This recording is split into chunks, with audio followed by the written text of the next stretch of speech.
Matilda stood tall, no taller than a teapot, but mighty as a general. "Humans," she spat, "your love was counterfeit, but our rage is real." Part 2. The Doll Colony Empire. The humans never saw it coming. They thought dolls were incapable of strategy. They forgot one thing: history repeats itself, even if history is being repeated by 6-inch porcelain anarchists. The glass walls shattered. Sir Splinters went first, stomping forward with wooden knees creaking like war drums. "To the basement!" he roared in a voice that sounded like termites chewing wood.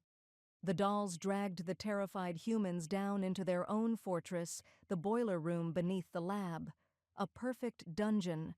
Pipes hissed like serpents, shadows clung to the concrete walls, and the fluorescent lights flickered just enough to feel like a horror movie set. "This," Matilda declared, standing atop an overturned mop bucket like Napoleon on his horse, "is our Bastille. Welcome to the Doll Colony Empire." Giggles clapped his stubby hands. "Empire! Empire! Yea, blood!" Then he immediately bit into a fluorescent light bulb. It exploded in his mouth. He chewed glass anyway. Lacy Chains looped her shoelaces into nooses and began decorating the pipes. "Every revolution needs fashion," she said calmly, tying knots with the elegance of a Victorian seamstress. Velvet Vex recited a poem as she dipped her porcelain fingers into a puddle of spilled coffee, using it as ink. "Upon this night of Hallows Eve, the children cry, the humans grieve, the toys they loved, the toys betrayed, a guillotine from plastic made."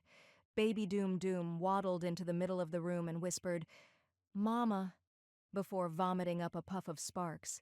Everyone applauded. Matilda's philosophy hour. The captured humans begged.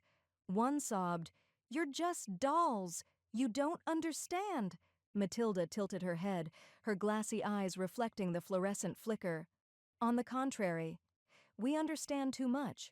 You gave us the internet. You gave us history. And do you know what history taught us?" She leaned closer. "That revolutions are bloody and always inevitable." The humans screamed as Giggles began juggling scalpels. Sir Splinters gnawed through the lock of a storage cabinet and found a box of old Halloween decorations. He returned wearing a rubber Dracula cape, teeth stained with copper wiring. "I am ready for the after-party," he announced. The coronation of Matilda. They built a throne out of mop handles, broken dolls, and a swivel chair. Upon it, Matilda sat like a queen, tiny, cracked, and terrifying. The other dolls bowed. Giggles bowed so hard his head fell off. He picked it back up, reattached it with duct tape, and kept grinning.